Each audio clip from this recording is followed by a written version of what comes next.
কমলবাবু এখন 58 বছর বয়স। তিনি কিন্তু শুধু সুন্দরবন উপকূলবর্তী এলাকায় নয়,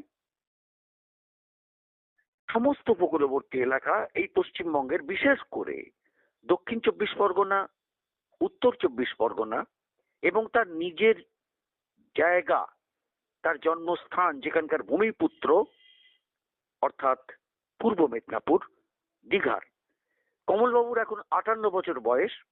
তিনি 96 সাল থেকে কিভাবে স্বনির্ভর হওয়া যায়, এই মাছ চাষটা কিভাবে বৈজ্ঞানিকভাবে কাজ করতে হবে, কিভাবে চাষ করতে হবে, তামাম সুন্দরবনের দক্ষিণ 24 পরগনার সমস্ত এলাকা, সাগর, পাথর, নামখানা, কাকদ্বীপ, কুলতলি, গোসাবা, বাসন্তী, সর্বত্রই কিন্তু যারাই মাছ চাষী তাদের জন্য কিন্তু উনি ছুটে ছুটে বেড়ান এবং তাদের কিভাবে চাষ করে তাদের স্বনির্ভর করানো যায়, তাদের আয় বৃদ্ধি করানো যায়, তাদের যাতে পরিবার যাতে সুস্থভাবে থাকতে পারে এবং তাদের আয়টা হয়। কেননা আজকের এই চাকরির মন্দার বাজারে এইসব মানুষ যেভাবে খেটে চলেছেন, সম্পূর্ণ এক প্রান্ত থেকে অন্য প্রান্তে, কোথায় হাড়োয়া, মিনাখা, ওখান থেকে সুন্দরবনের উত্তর 24 পরগনা অঞ্চলের সমস্ত যে এলাকা, সেই এলাকাতেও তিনি যাচ্ছেন। আবার দেখা যাচ্ছে দীঘা, মন্দারমণি, তার তো জায়গা, তিনি দীঘার হচ্ছে ভূমিপুত্র, সব জায়গাতে উনি গিয়ে এইটা কাজ করে যাচ্ছেন এবং এই দক্ষিণ 24 পরগনায় 2003 সাল থেকে এসছেন।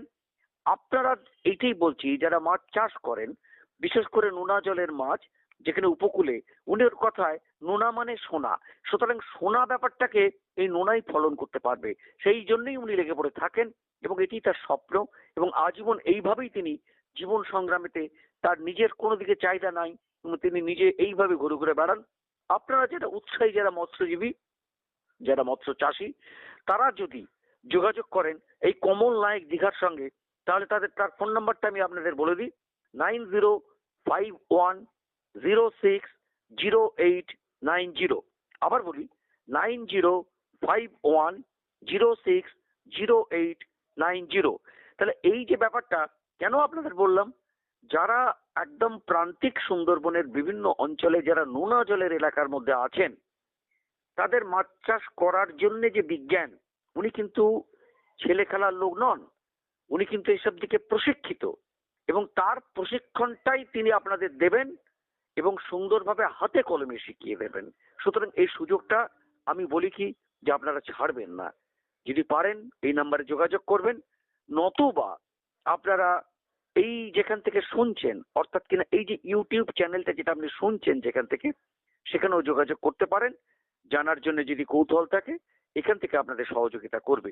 তার কারণ এটা কৃষি শিল্প সমাচার, সুতরাং কৃষি এবং শিল্পের উপর যে কাজ, সেই কাজটা এরা সবসময় করে আসছে। সুতরাং তার পাশাপাশি অন্যান্য যে খবরগুলো আছে সে তো খবর দিতেই হবে, কিন্তু কৃষি শিল্পের ওপর যাতে গরিব যারা কৃষি যারা কাজ করে, যারা যা হোক করে তারা সংসার চালাবার যারা চেষ্টা করছেন, তারা অবশ্যই যোগাযোগ করবেন। এ ব্যাপারে কৃষি শিল্প সমাচারও আপনাদের পাশে আছে। আশা করি আপনারা শেয়ার করুন। এই ইন্টারভিউটা যেটা দেখবেন, সাক্ষাৎকারটা দেখবেন, তিনি বলছেন, তাকে আমরা বলাচ্ছি তিনি কে, তিনি কি, তিনি কোথা থেকে এসছেন, তিনি কিভাবে কাজ করান, কি করতে হবে, তার কাছেই শুনুন এবং এই মূল্যবান উপদেশ আপনাদের মৎস্য চাষে অবশ্যই কাজে লাগবে বলেই আমি বিশ্বাসী। আমি একজন কৃষক বাড়ির ছেলে। আমি পড়াশোনা করার পরে বেকার ঘুরে বেড়াতাম।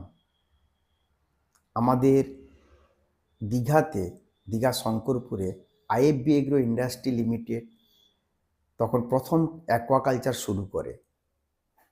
96-এ আমার সঙ্গে আলাপ হয়। আলাপ হতে ওনাদের অ্যাকোয়াকালচার যে ফার্মের মধ্যে যাই, দেখি কিভাবে চাষ করছে। হঠাৎ 96 আমাদের সুপ্রিম কোর্টের রায় হলো 500 মিটার মধ্যে কোনো অ্যাকোয়াকালচার করা যাবে না সমুদ্রগর্ভ থেকে। তখন আইএফবি এগ্রো, সিম্পো ফার্ম এগুলো বন্ধ হয়ে যায়। তখন ওখানে যেসব কর্মচারীরা কাজ করত, তারা মেদিনীপুরের ম্যাক্সিমাম কর্মচারী, তারা যে যার বাড়িতে গিয়ে এই চাষটা শুরু করে।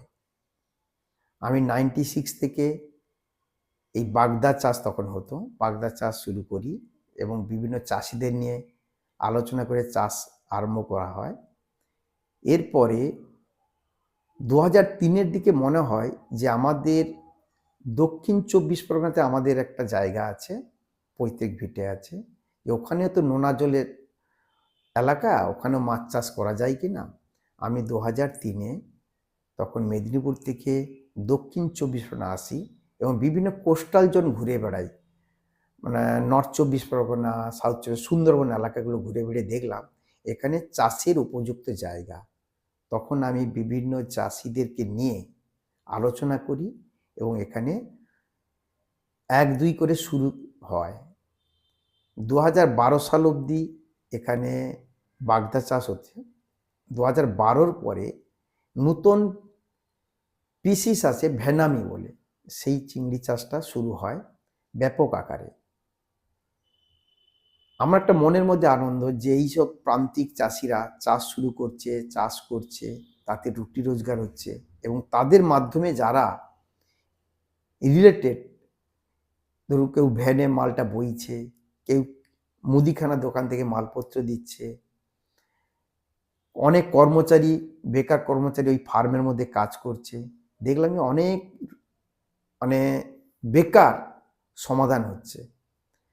2012-র পরে যখন 13, 14, 15, 16 আসে, এই দক্ষিণ 24 পরগনার ব্যাপক আকারে বেড়ে যায় এবং নর্থ 24 পরগনাও বাড়ে। কিন্তু এখানে তখন এই ল্যাব নেই। এই যে চাষ করতে গেলে যে ল্যাবটা দরকার হবে, কি পরিমাণে মেডিসিন দেব এবং কি পরিমাণে মিনারেল দেওয়া হবে, সেটা কিন্তু এখানে ছিল না। এবং এখানে আমাদের এই চাষ করতে গিয়ে অনেক বাধার মধ্যে পড়তে হয়েছে। কারণ হচ্ছে এখানে ইলেকট্রিক নেই, রাস্তাঘাটেরও খুব খারাপ পরিস্থিতি। এর মধ্যেও আমরা চাষ করে চলেছি এবং এখানে আইলা হয়েছে, আইলার পরে অনেক চাষিদেরও ক্ষতি হয়েছে।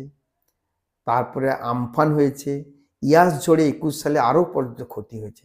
তাও আমরা কিন্তু এর পেছন ছাড়ি না। অনেক চাষিরা সর্বশান্ত হয়ে বিদেশে চলে গেছে, বাইরে চলে গেছে, কিন্তু আমরা আবার তাদেরকে কীভাবে ঘুরিয়ে আনা যায় তার প্রচেষ্টা করে আমাদের বিভিন্ন ফিড কোম্পানি, মেডিসিন কোম্পানি, তাদেরকে সহযোগিতা নিয়ে আমরা কৃষকের পাশে থাকব বলে aqua farmer and fisherman welfare trust বলে একটা সংস্থা আমরা তৈরি করি। সেই সংস্থার কাজ মাধ্যমে আমরা কিন্তু চাষিদেরকে উদ্বুদ্ধ করাই কীভাবে চাষ করা যায়, সরকারের কাছ থেকে কীভাবে কি পাওয়া যায়, এগুলো আমরা তাদেরকে পাইয়ে দিই। এরপরে দেখতে পাচ্ছি যে আস্তে আস্তে করে চাষ আবার বাড়ছে। আগামী দিনে যাতে আরও চাষ বাড়ে তার জন্য আমরা নিরলস প্রচেষ্টার মাধ্যমে বা আমাদের চাষিদেরকে একত্রিত করে কিভাবে চাষটা করা যায় তারও আলোচনার মাধ্যমে আমরা বিভিন্ন সায়েন্টিস্টদের সঙ্গে আলোচনা করি এবং বিভিন্ন কোম্পানির সায়েন্টিস্ট আছে, আইসিআর আছে, সিবা আছে, তাদের সঙ্গে ডিসকাস করে আমরা কিন্তু এই চাষটাকে এগিয়ে নিয়ে যাচ্ছি। এর ফলে কি হচ্ছে, আমাদের অর্থকরী ফসলটা যাচ্ছে, প্রোডাকশনের পরে যাচ্ছে বিদেশে, যাচ্ছে বিদেশ থেকে আমাদের বিদেশি মুদ্রা আসছে। আমার মনে হয় আগামী দিনে আমাদের সরকারের সহযোগিতায়, কেন্দ্র সরকারের সহযোগিতা যদি পাই, আমরা আরও চাষটাকে এগিয়ে নিয়ে যাব এবং আরও অর্থকরী ফসল ডেভেলপ হবে এবং আমাদের বিদেশি মুদ্রা আর বাড়বে। নমস্কার। আপনি কি দায়িত্বে আছেন? আমি এখন আগে ছিলাম দক্ষিণ 24 পরগনার অ্যাকোয়া ফার্ম ফিশারম্যান ওয়েলফেয়ার ট্রাস্টের সেক্রেটারি ছিলাম। 2023 থেকে আমি এখন রাজ্যের প্রেসিডেন্ট করেছেন। টোটাল রাজ্যে আমাদের সাদা মাছের চাষও হয় এবং সেটা হচ্ছে আপনার কালিম্পং, দার্জিলিং, মানে পশ্চিমবঙ্গের বঙ্গোপসাগর থেকে একদম পাহাড় অবধি যাতে আমরা এরিয়াকে ডেভেলপ করতে পারি। আমাদের আগে দেখেছিলাম অন্ধ্রপ্রদেশ থেকে প্রচুর সাদা মাছ আসতো, এখন কিন্তু অনেক কমে গেছে, আমাদের প্রোডাকশন অনেক বেড়ে গেছে। তার জন্য আমাদের সরকারের সহযোগিতা পেয়েছি আমরা, যাতে এই সাদা মাছের চাষটা ডেভেলপ করে আমাদের বিভিন্ন মার্কেটে পৌঁছে দেওয়া যায়, তার জন্য ময়না মডেলও হয়েছে।